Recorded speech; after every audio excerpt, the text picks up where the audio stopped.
Hi there, this is Darren from Treasure Life Family Farms, and today we're going to try to turn some of our tomatoes into salsa.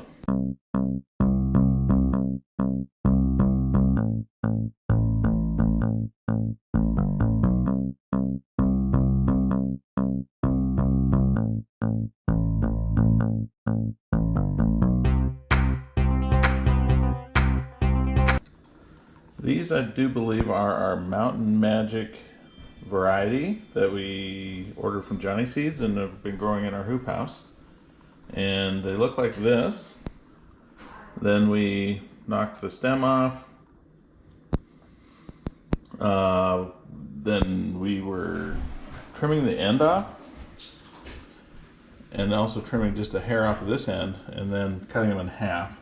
And that would give us something like this that we could peel after we blanched it. So we blanched them all, got them into the cold sink, and then they're looking like this. Now my next thing I'm doing is, a lot of these have a bit of a hard stem thing right where the little hard woody thing here, right where the stem was.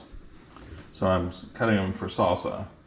And as soon as we're done with that process, then we're going to start making the rest of the salsa batch. And if we come over here, this is my recipe that we follow. I got this from a friend 15-20 years ago, and I'll talk through that as we make more, but we also converted that into an Excel spreadsheet so we can drive the formula off of how much tomatoes we have.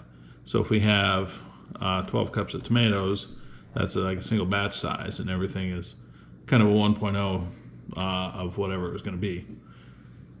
If we end up with, well, right now we've got 16, so my guess is we're going to end up somewhere around 40 cups of tomatoes. So then we're going to need 26.7 cups of bell peppers. These things don't have to be that precise, but at least we know what we're aiming for. And then you see the other numbers. So that's our process. Right now we're cutting up tomatoes, and then we will get to putting it together in a pot. So stay tuned. All right, we're moving along in our process. We need to do 22.7 cups of chopped bell peppers. So here's a little bit about my process on that. I've got these bell peppers from our garden, or from our hoop house. I'm just cutting them like that.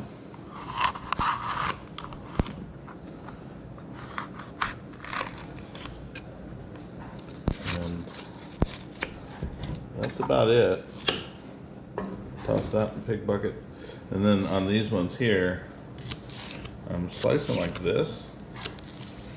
And then we can stuff those into our Pampered Chef mandolin gizmo here, and and then kind of hold that stuff tight.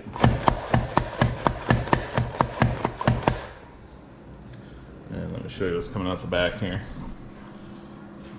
This is sort of my output of it, my bowl here I'm working on. So we gotta get up to say about 23 cups. I'm just loosely calling this 16 based on this measurement here. I did the same for the tomatoes, so we'll get up to 22 cups of that, and then I've got a bunch of onions to chop. We're getting close to start cooking here, so just wanted to show you our process here, and we're on to making salsa still. All right, we're cutting up some hot peppers. These are jalapenos we grew in our garden, and putting them in the little chopper bin there, turning them into chopped jalapenos. We're not purposely getting rid of the seeds, but we do lose quite a bit of them in our process here. I guess I'm left-handed. I always cut away from the camera. Sorry about that, guys. We're cutting them like that, and then end up with this core with all the seeds in the hot, and I'm chucking that for the pigs. I think they seem to be okay with hot stuff, so that's okay. And then we do the whole chopping thing. I've got to use the other hand to push down on this and then eventually jam this in there to kind of make that work, but you get the idea. We need, kind of lost track, about 3 cups of these. Look over here. Yeah, 2.8 cups according to our formula here. So we're busy making a bunch of that. I gotta get my 1 cup measure thing out now that we're getting down to smaller things. And, we're probably gonna go a little long on this. Well, I'm probably gonna do about 5 cups. I want it to be a little hotter, and we're not really getting a lot of the seeds in the batch. So between the two of things like that, I think I'm gonna go a little strong on the jalapenos. All right, so stay tuned. We're gonna get on to the other things here in a bit and get this on the stove. Get it to cooking. All right, if you would have saw this 3 minutes ago, 5 minutes ago, it was full. And as I start stirring and start rotating it basically out, I'm trying not to put too much heat on the bottom because I don't want it to burn to the bottom of this pot or have black chunks in the salsa when I'm done. So I gotta be really careful about that. And then I want to get this up to temperature. You can see the moisture, the juice is about there, so it'll actually kind of all sink under the moisture when it gets hot. And the one thing that's still missing is tomato paste. And so my formula on my Excel sheet's telling me I need 36 ounces of tomato paste. These Hunt's cans are 18, so 2 cans. I'll put the full 36 in. I think the formula came to 32 and a half or something. So we're getting close.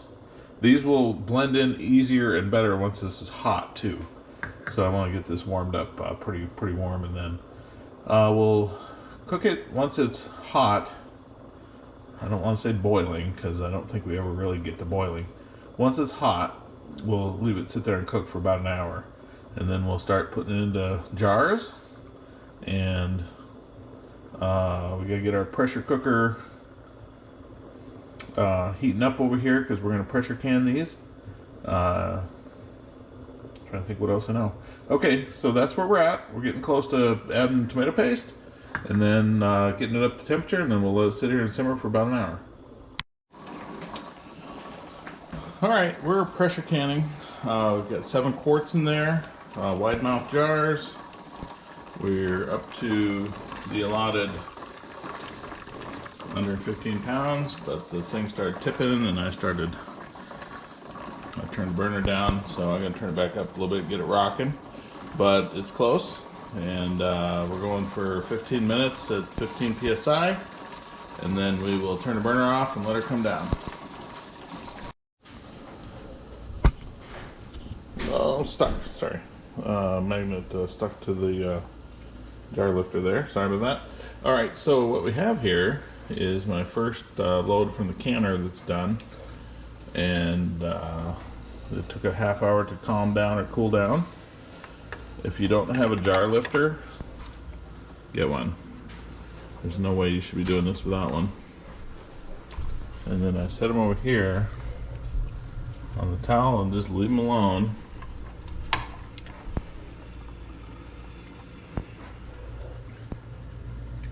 Until they're cooled down to about room temperature, and then I'll roll them around a little bit, make sure they kind of remixes, and then I find that it really doesn't separate on the shelf after that.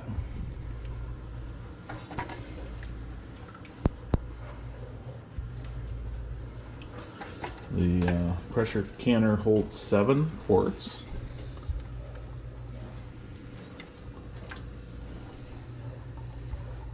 So there they are. And then over here, I've got the next 7 ready to go.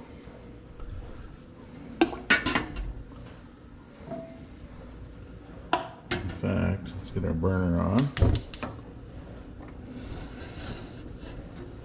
And I just got these ready to go like 2 minutes ago. And then, so we'll set them in here. We'll get it back up to a boil, pressure it for 15 minutes. Once the rocker starts to rock. And then I'll just turn this off and then come back to it in the morning, because I don't want to stay up that late. So here we go with batch number 2. Alright, so here's how our salsa turned out. We ended up with 14 quarts, which is 2 canner loads, plus a little bit in the dish that we're having for breakfast. But yeah, it turned out really good. All the jars sealed. And I'll probably do one more batch. On my next batch, I'm gonna make sure to add in basically all the jalapeno seeds. We'll see how the jarred stuff comes out, because it cooks a little more than the other stuff. It's not hot enough, but it's really good. So we backed off. We did about 60% of the cider vinegar. That's we've done that for years, and I didn't change it in the recipe yet. So we do back that off for us. So there you go. There's our first batch of salsa for 2022. Thanks for coming along. Thanks for watching. And if you make a batch, I hope yours turns out as good as ours did. See you in the next video. Thanks for watching.